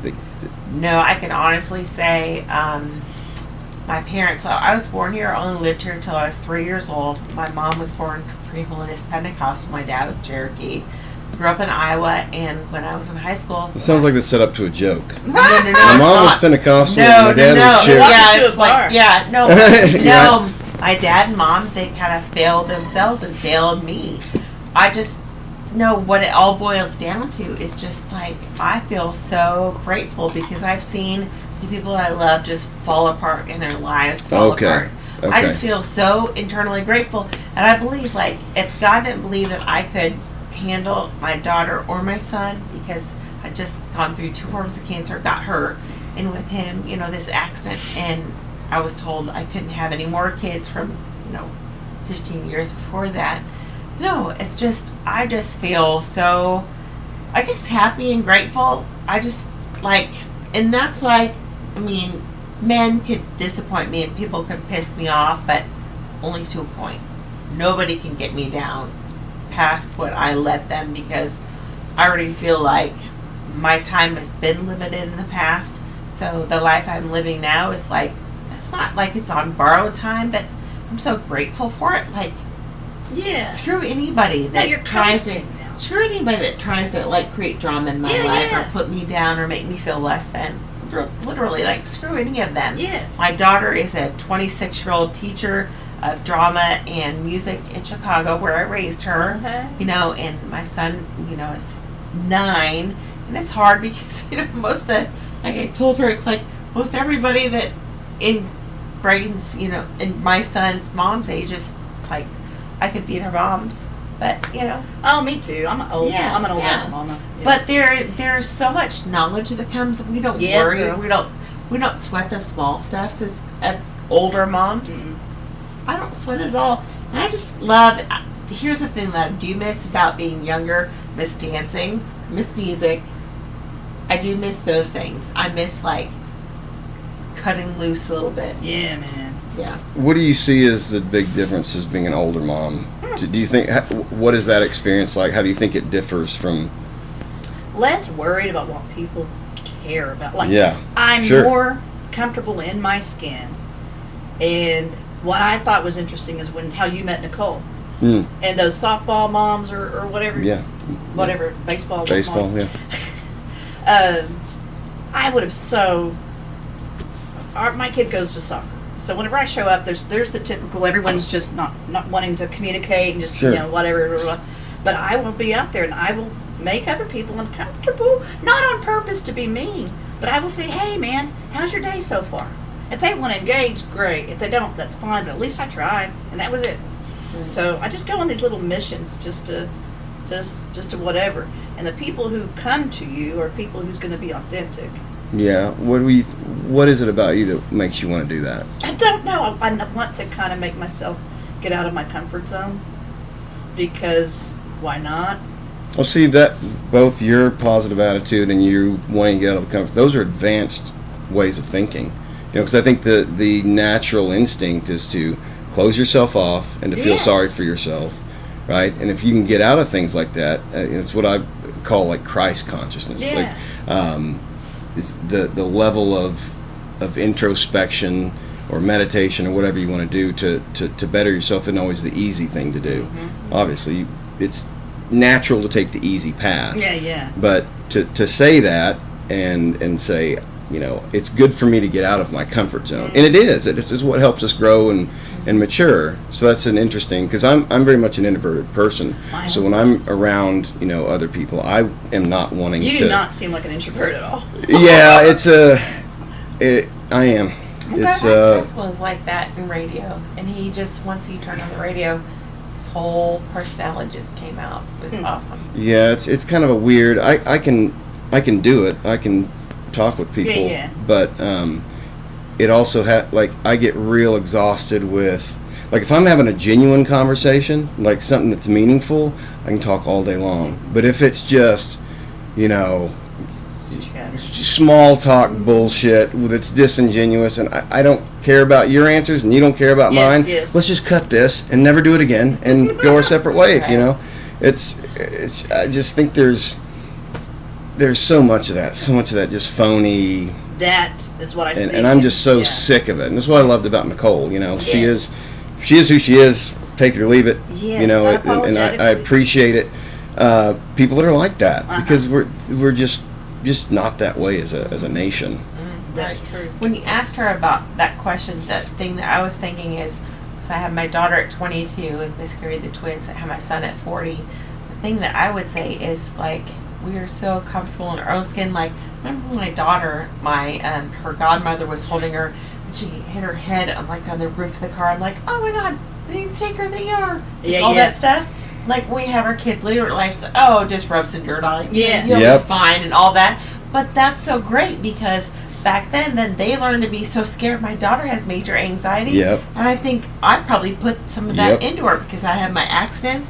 I don't want to admit when I didn't feel well. I was like, I'm okay, honey. And she's like, Mom, I used to hear you cry. I knew you weren't okay. Yeah. I gave her my anxiety. Yeah. I'm Yeah. so comfortable in my skin with my son. It's like, honey, no, just tell me. If you don't feel good, it's okay. You hit your head, I understand, but don't whine about it. Yeah. You're going to be okay. I love that you brought that up, and I don't know if we've talked about it on the pod before or not, but I have seen parents give their kids neuroses Yes.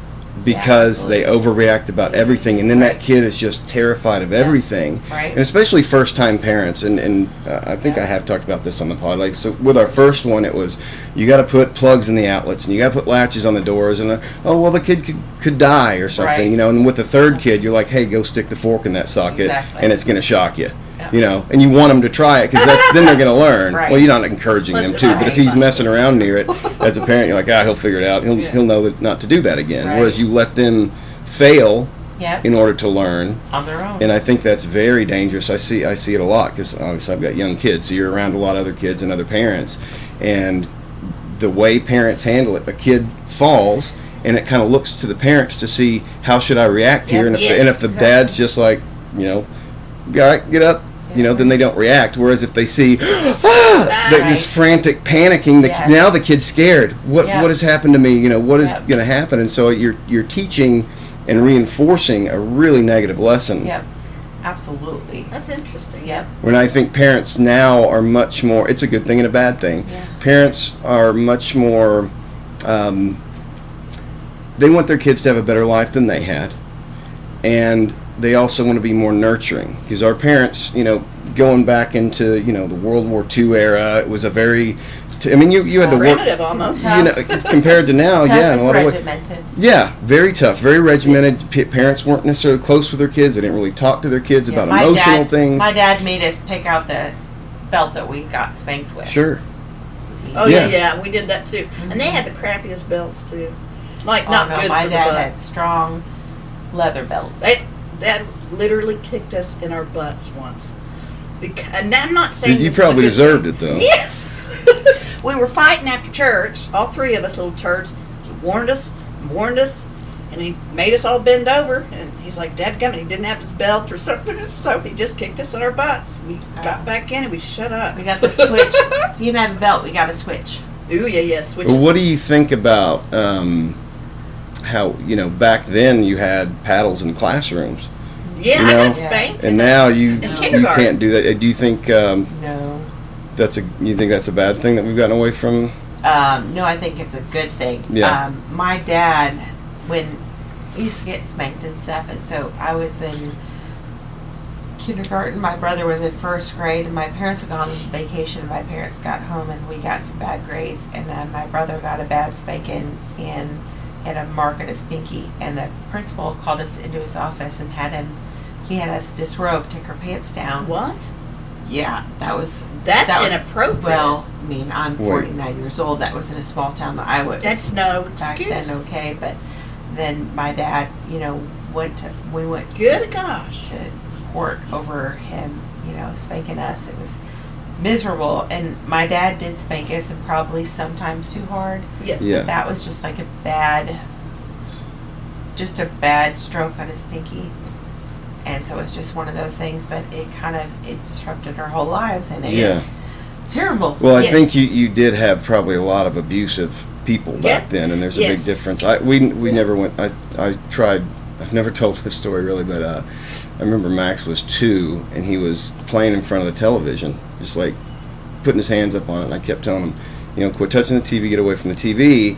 And then, I'm a first-time parent. I don't know what the hell I'm doing. So I'm like, you're going to get a spanking. Well, I don't even think a 2-year-old. You threaten it, but you don't think. Yeah, but then I was like, well, I got it because he kept doing it. So like, I have to do it Yes, now. you have So, I get him up there and I get him over my lap and I go, I don't even know if I made contact. My No. wife's laughing her ass was off. hard, It's like, yeah. oh, big tough guy. Yeah. Get It hurt me. And then I cried. Yes. I was like, Yeah. I can't do it.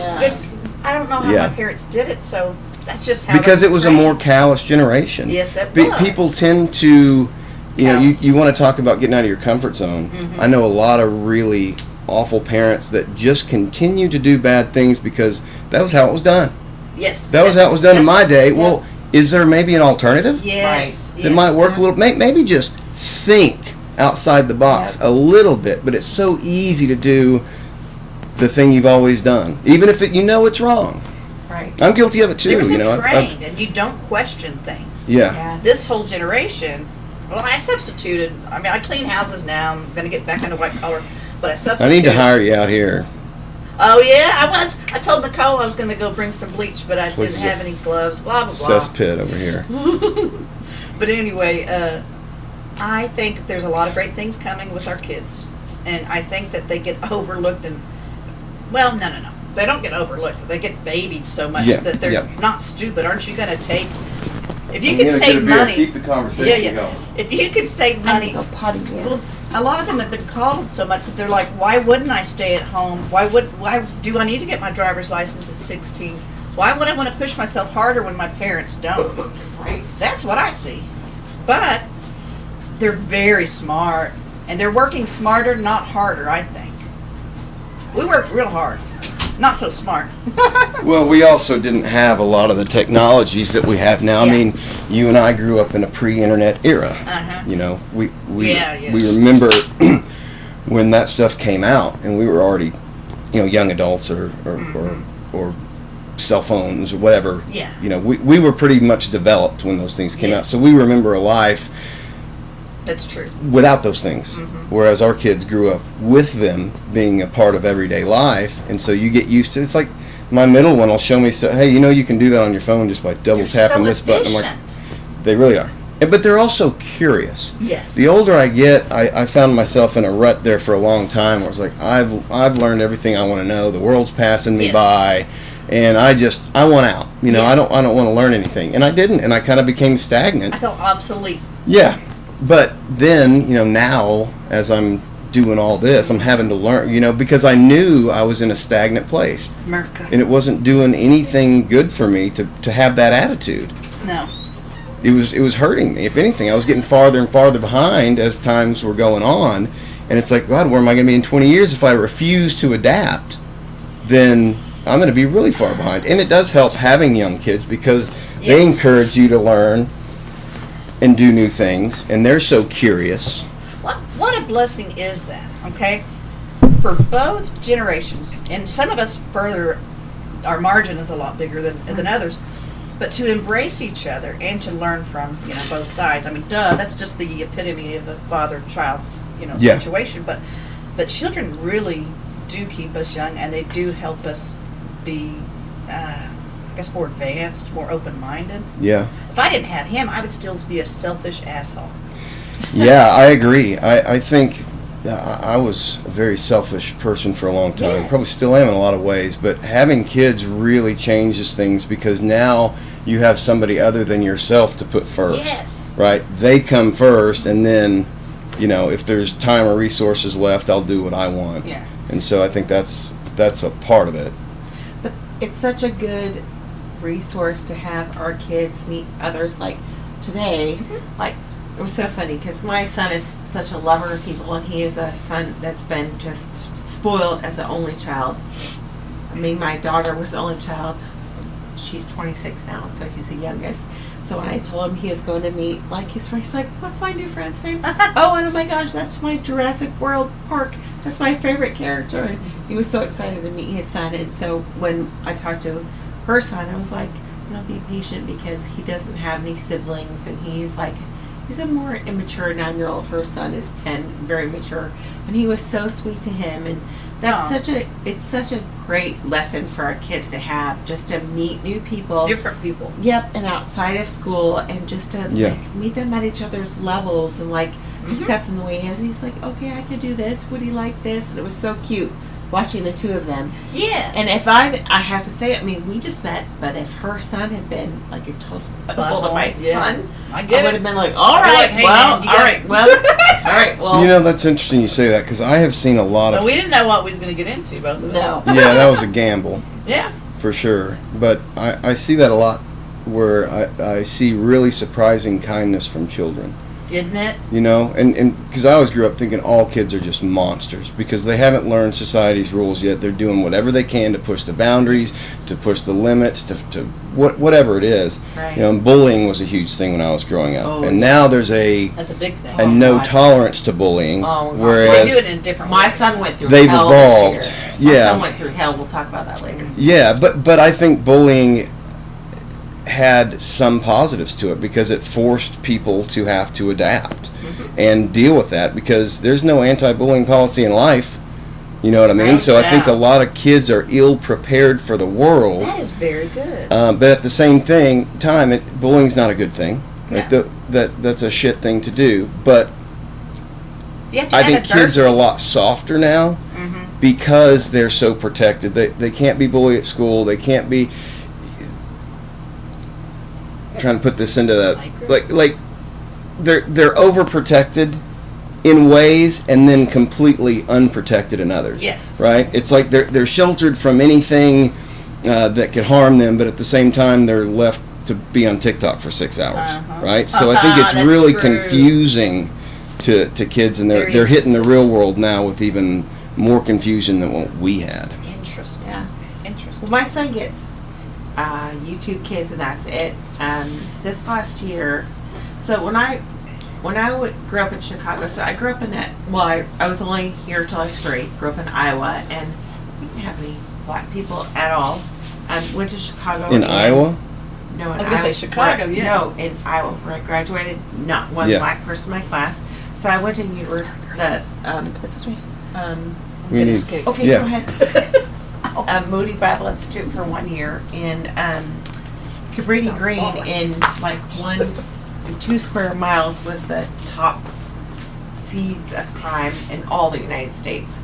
So anyway, when I was a freshman in college, I joined the Big Brother Big Sister program. Yeah. So there are these 7 and 9-year-olds, Nikita and Barbara, who their mom had just died 3 weeks before. They never solved the crime, and their grandma was raising them, and she was what do you call it, Jehovah's Witness, and so they celebrated every holiday with us and every birthday and stuff. So they're part of my family. Yeah. A huge part. And so I'm like a great grandma now with all those kids. So this year, my son went through bad bullying, and he was told by the same boy to start calling this little girl an asshole and all this stuff. And then, but what got me after the 3rd time I talked to the principal was he came home from school and he said, yeah, he was having me call this boy an N-word. And I was like, I've had it. I mean, I went in there like all guns blazing. I'm like, you don't understand. These people are part of my family. It's like, no, it's not. I've stood by all this crap that you've seen me go through with Braden with his bully, and said you can't do this, you can't do this, you can't do this. But now this, like, no. And they said, well, no. They said that he said non-negotiable or something. I was like, what? Like, my son would never make up. My son, who's 9, came up out of the after tutoring and said that word, and like my whole body imploded because those girls are part of my life. You move it, right? And I was crying, and it was like a huge deal, and met with the principal and stuff, and after that, it's funny. So yeah, he did get punished for all this, but it was a big growing point for my son. And then after that, suddenly his grades started getting better. You know, they did turn the tables, but I had to stand up. It's like after all year of all these smaller words, it didn't take until I heard him say the N-word, and I was like, that's it. I'm done. This is it. And then finally, but it was all year he's bullied by the same boy. That boy just let up the bigger word, bigger word, bigger word. Right. Yeah, yeah. And he got smaller punishment, smaller punishment, smaller punishment. I'm like, let me meet his mother. Like, I can't do this anymore. I'm about to lose my stuff. These kids are, I sent his principal and all his teachers those pictures of my family had raised since they were 5 and 7 in their 30s. I was like, I'm not going through this again. I will take him out of school. Do you think there could have been value, though, in him dealing with it himself? Had he had the tools to be able to... He didn't know that word at all. He never heard it. Where Yeah. was this at? Chicago? No, Prairie Grove. Oh, Prairie Yeah. Grove? I missed it. No, he wouldn't have ever known that word. That's a beautiful I mean, thing. he just... Well, I mean, standing up to the bully and trying to handle Well, that. yeah, he you know. did before. Because I told him, it's like, you don't ever talk to a girl that way. He's like, Mom, I did. And he did stand up to him before that, but then it was like, it had been like a month when that bully, told him the N-word, and I was like, nope, I'm done. Like, Well, that's going to be around. It's in a lot of rap songs and stuff, but I did miss the meat of what you're saying, so I'm not going to talk too much. there are no, black kids in Braden's class and all that. When his bully, who we dealt with all year, tried to teach him the N-word. Was his bully black, or was he? No. Oh, Lord. No, not at all. Anyway, and so, yep, I had a meeting with the principal. But then after that, the great thing about all that is after that, and when I got to talk to Braden about, because Braden hadn't been to Chicago, and he doesn't have black kids in the school, and that's the first time that she and I met in the line in Walmart. She was like, I love how diverse you are. Like, she knew like my background even in a few minutes. Just linear. That I had a diverse background. So if that hadn't happened, I probably hadn't been able to tell Braden about how I raised these girls, and they look different. I remember when my daughter, who's now 26, when she was 3, and my little sister, who's my older sister, she was like 14, and my daughter spit on her arm, and she started looking like this. She's like, it won't come off. And Nikita, like my little sister, thought that was so cute. And like when we came home to Arkansas the first time, and my, grandma said, oh, are you, well, you darkies. She said that to my little sister, you darkies. My little sister was 15 and pregnant, but she knew where my grandma's heart was, and they hugged and they talked. We had the best week, like, with them together, because that was, their experiences were so different. My grandma had only grown up in, Northwest Arkansas. Right. In a different time. Yeah. And so that's how, like, Nikita and my grandma got to, like, have this great relationship of understanding and love. And so I do appreciate that my son, even though it hurt and it felt so harsh, he doesn't have black kids in his school. And so then I got to here's our family. We're going to visit my daughter, who's a teacher, and she's 26 and she's a teacher in Chicago and stuff. But we haven't been back there yet since he was born. And I mean, had we not gone through that bad part, we would have never seen the silver lining, and we wouldn't have gone through all those pictures. It was like, oh, now Nikita, my older sister, I call her she's the older of my little sisters, in Chicago. So they FaceTime all the time now. But, Braden didn't know anyone before that. That's the beauty of diversity. If we could truly just start hanging around people that are different, not just, age, race, culture, all that stuff, we could learn so much from each other, but no one really kind of wants to reach out. There's reverse racism, which I've seen it all the time. Yeah. Well, that's what I see the most now. Yes. But you because tell yours. There's a lot of white people that are just flat afraid or don't even want to get into it. Yes. They don't want to look some kind of way. I get it. Yeah. But if we could stop seeing people as colors and just unite. That was the thing, and I've talked about this before. When I grew up in the 90s, the rednecks were listening to rap music and wearing Michael Jordan. Yes. That's not racism to me. But like Shauna pointed out, something that I hadn't really considered is we're kind of in a bubble in Northwest Arkansas. Yes, we are. We've got a liberal college town surrounded by a rural area, so you've kind of got all types, and so it is probably a more tolerant area than maybe deep south or deep south. inner city. Like my small town So Chicago, and so you but I just don't feel like race was one of the top conversations in the country until Obama's second term, and then I feel like he almost single-handedly brought that back. And was there systemic racism? I'm sure there was. Yes. Were there problems? Absolutely. But I feel like rather than acknowledging, look how far we've come, it's like we're demonizing anyone in the past timeline, anywhere in that timeline. And was slavery wrong? Of course it was. Right. Did we end it? Did we go through a civil rights movement? Yeah, that's all progress. Right? And we're in the best time now, or I felt like we were in a really good time, and we've kind of backslid, almost. Right. I feel, I've surrounded myself, and I know every white person says my best friend's black. No, my best friend's Rashana. We've been great friends since middle school, and she's still my solid. And she's as black as you can get. Granted, she likes white guys, and then I like black guys, but I've been married for 30 years, so it doesn't matter. You know what I mean? So anyway, we're just like each other's yin yang, and it's so many different ways. Literally. I'm bringing her on the podcast too. I'd love to talk to her. But she was the only black woman in Purim, Oklahoma that we knew of, and her babies were half and half. But you have to put yourself in.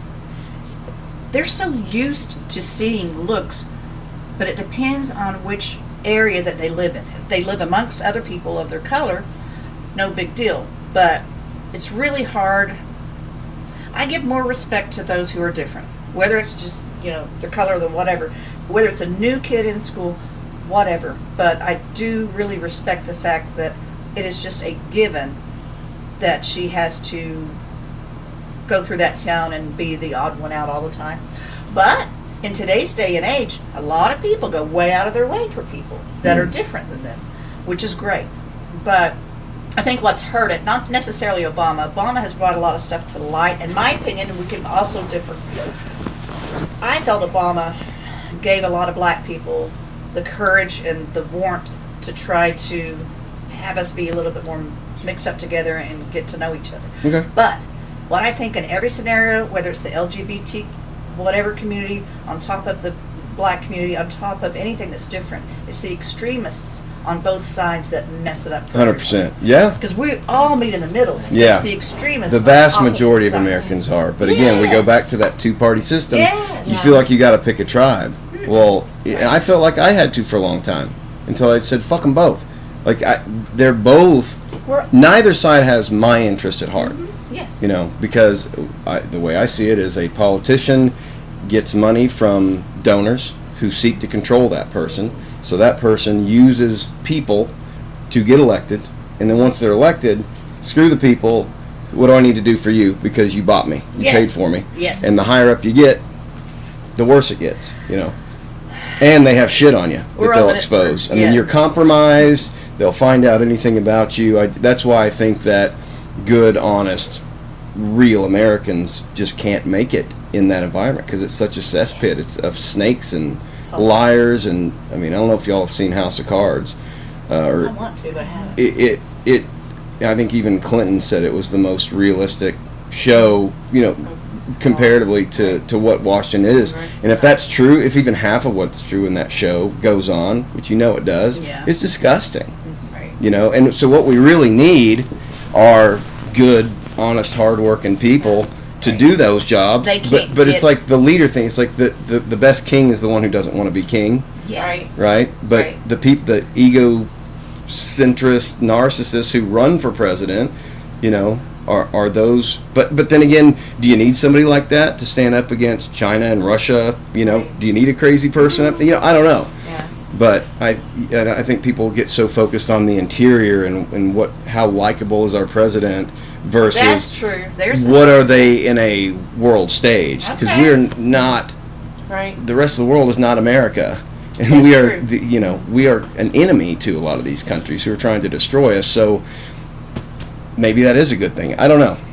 I do feel like, though, and I'm probably going to step on some toes here, I feel like to take a really strong stance a lot of times is so scary. And I do, You just feel it. I'll just say it. I ain't gonna judge you. Yeah, It's your no. opinion. I mean, I have many members of my family, my daughter, and all of their, you know, a lot of people in our family.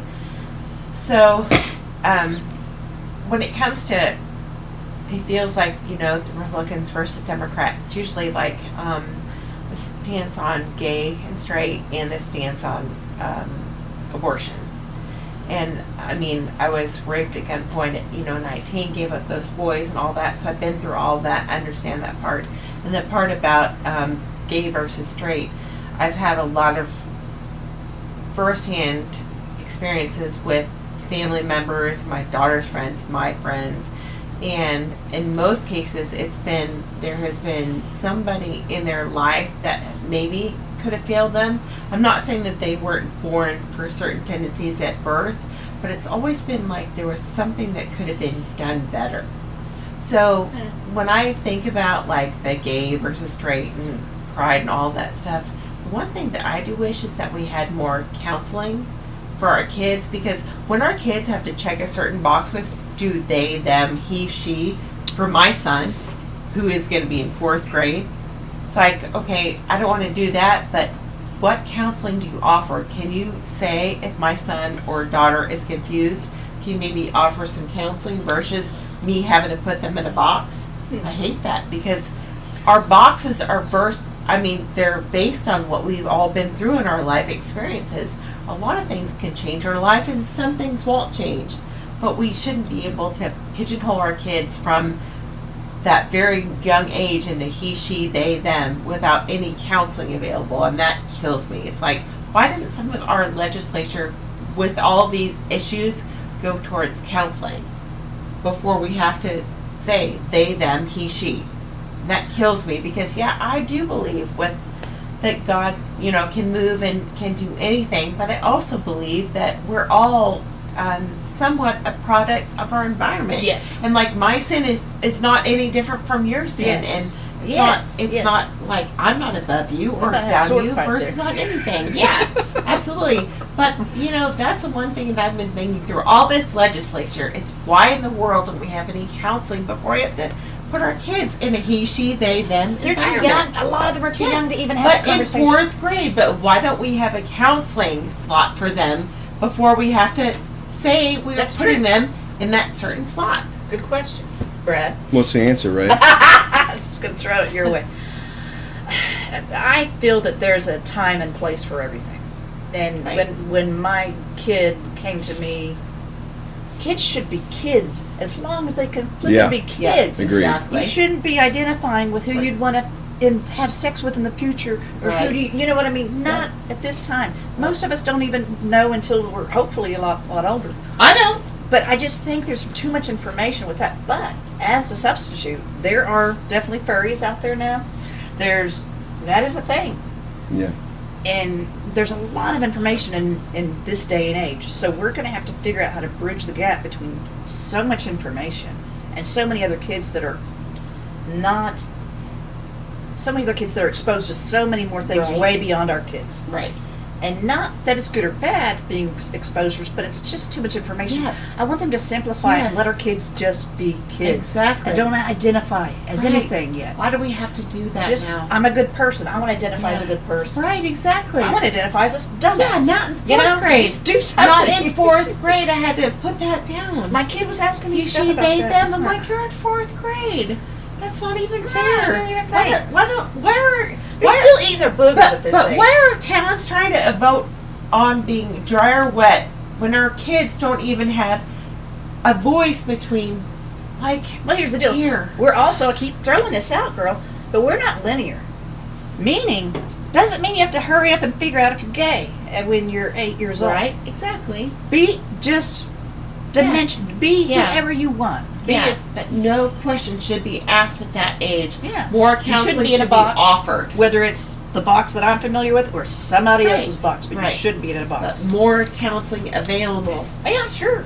Everyone needs counseling. That's Because the thing. if they're forced to make a choice, they might have one bad influence in their life and choose just because of That's that. true. That's true. Or, you know, and they have to take it all in. This is the chance that they have to take it all in. But what's cool though is, counseling's going to be great. That's what we all need. There's so many mistakes we're going to make in life. Yeah. There's so many life But look lessons at we're you going to and learn. I. We're complete opposites, and we're like Isn't it? best friends already. We'll follow up in a year and see how it's going. Oh, that's We'll your do- knee. I'm sorry. We'll do a She got- one-year Oh, it's checkup. okay. You can. You But can anyway, look I see everything. I see all of this stuff. There is not a perfect solution ever. We would have hopefully already had it by now. Well, I think guess. it has also become a social contagion. Yes. Like I don't have any problem with anybody's sexuality. Don't care. yeah, Not I my don't business. care. No one wants to hear what But my I old ass think is doing. because it has become such a hot button issue, I had a cousin explain this to me really Okay. well. Okay. When she was in high school, she was a hellion. Just whatever I could do to piss my parents off, kind of a thing. Yes. You know, and I was a bit that way too. But she said if the transgender thing had been around when I was growing up, I would have done it. Yes. Just Right. to be edgy, to be punk rock. You know, so I wonder. I feel like this is, you look at the numbers, continuing to go up year after year, and is part of that because it wasn't okay to come out back then? Well, Yeah, yeah, I absolutely. get it. Don't fit in. You're just. You're going to make your own. Well, that's the path. thing. I think you have a lot of misfit kids out there that I don't fit in with the popular crowd or whoever it is. Well, this group's offering to welcome me in That's true. and say they accept everybody, and and then you don't even really understand what that is yet.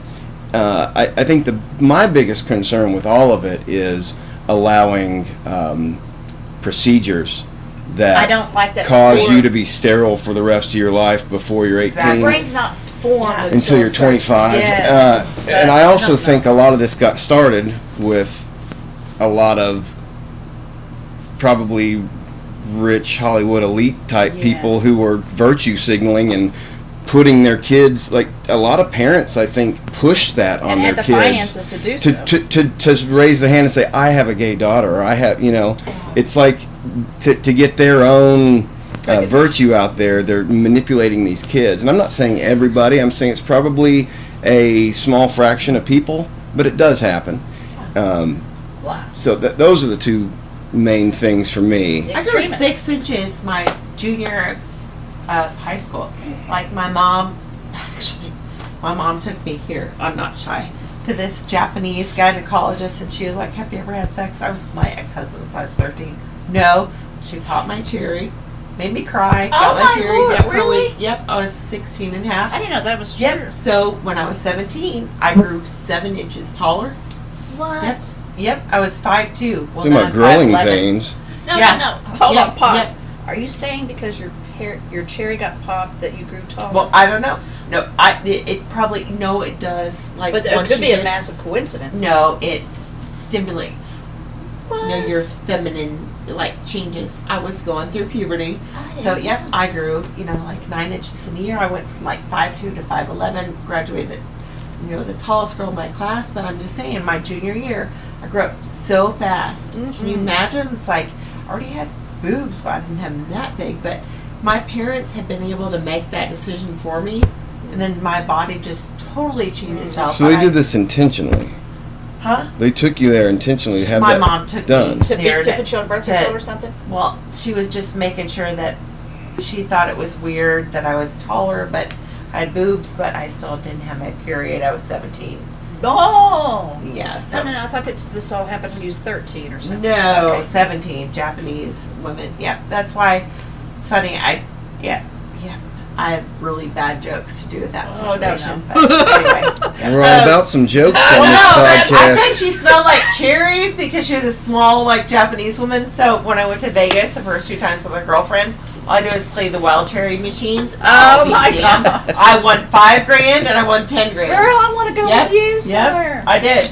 But anyway, no, it's just if my parents had had that decision-making skill, my whole body changed during that time and just, so. Yeah. I got to do some research on that. I Me had not too, 'cause heard I of that don't before. know about that, but that could be a massive coincidence for you in particular. But I mean, No, I mean that children can, when their parents are 17, when the kids are 17, their parents can sign up on procedures. Oh, yeah. Before they're 18 Yeah. is what I was getting. Oh, at. okay, yeah. I see what So you're saying. my things I was happen. cherry pop. All the ages. No, all the ages. No. No. She didn't mean for that to happen. My mom didn't know that I hadn't had sex. That would just that's a happen great thing. That's with a a good gynecologist. So my ex-husband was size 13. It was only with him. She didn't know that my cherry had been popped. That was a coincidence. What I was saying was, Sorry. I was about to turn 17. I grew 7 inches in a year. So I wouldn't want my parents to make any decisions about my Yeah. body. Yeah. It Right. changed so much during that Well, year. you do. You do. Sorry, I got off on. It's okay. It's okay. I mean, I get people it. lost. Okay. No.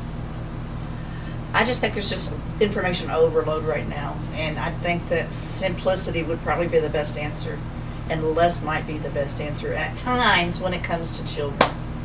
But they're so eager to go to school and just tell the other, I got to tell him about this, I got to tell him about that, Much out there. because I've learned about this, and Yeah. he doesn't know about this, but is it true? Yeah. I just wish the Yeah, world was a little seriously. simpler, but. Well, we've also gotten lazy. I mean, and I'm guilty of it too. You just read the headline, but headlines can be anything. They can have nothing to do with the article, or they can be false, Exactly. misleading, whatever it is. And I think a lot of the boat we're in right now is because people just read headlines and then believe it. And then even if it turns out to be incorrect, these companies or these news stations don't have to issue retractions or Yes. anything. I mean, That's true. it's awful. You can just lie for years and get away with it, unless the government wants to come after you, like Alex Jones. Like Alex Jones was wrong about the Sandy Hook shooting, and then he issued a retraction, and now he's sued for $1.5 billion. Why didn't CNN's all of their assets taken away for what they lied about during COVID? You know what I mean? Like why are we going after Alex Jones because of what he said about a set of families, whereas the whole world was lied to for 4 years, or Well, for however many years that went down? That is What's your the opinion. difference? My opinion is the other, and here's why. Not that we're gonna. Sure.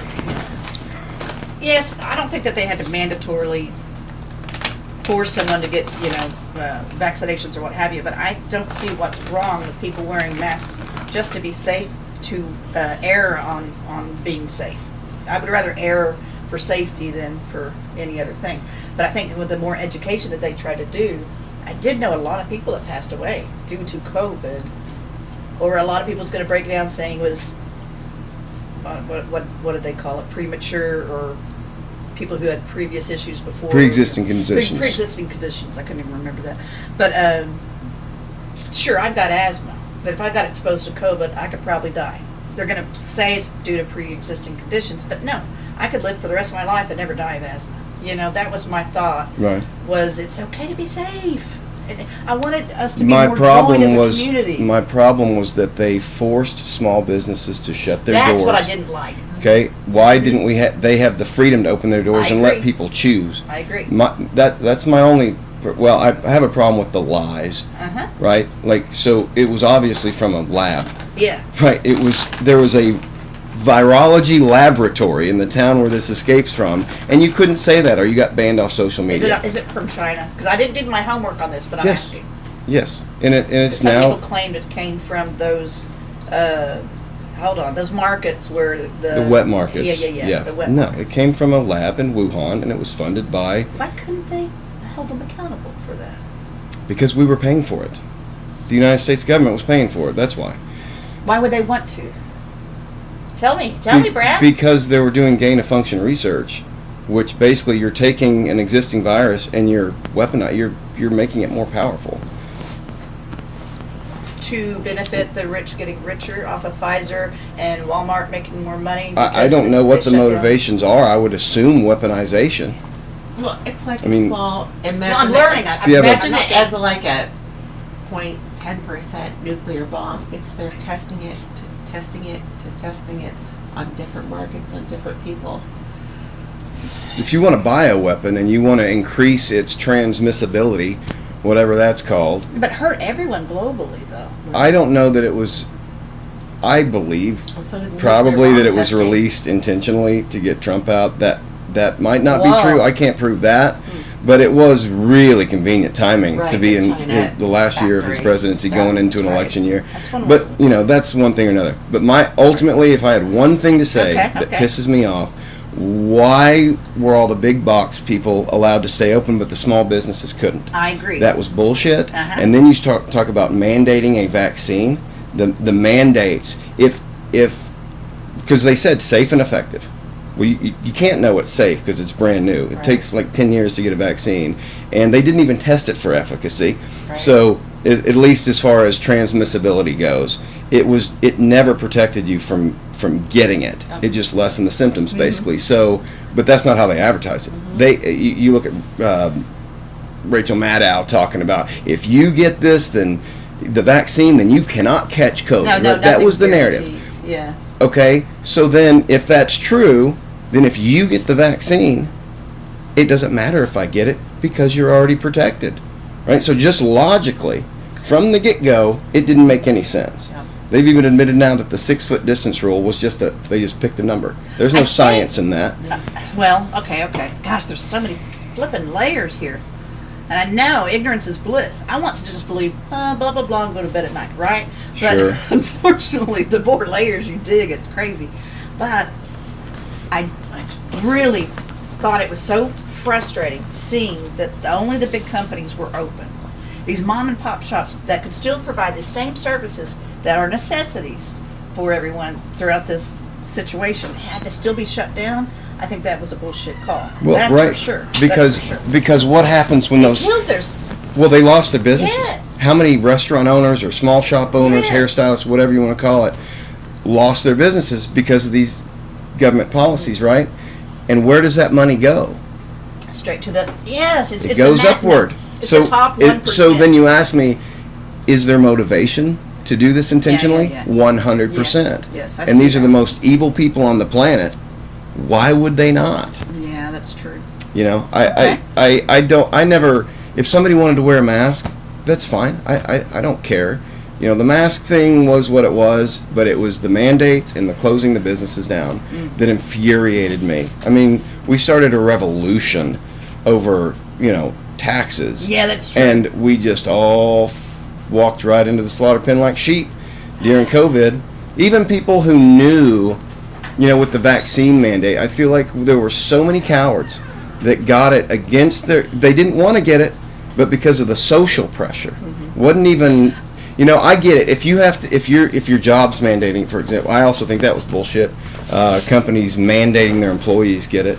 I thought that was awful. Well, But I see what you're talking about, but I felt, to play devil's advocate, and it's not backed up with as much research or conspiracy theories as you're coming up with.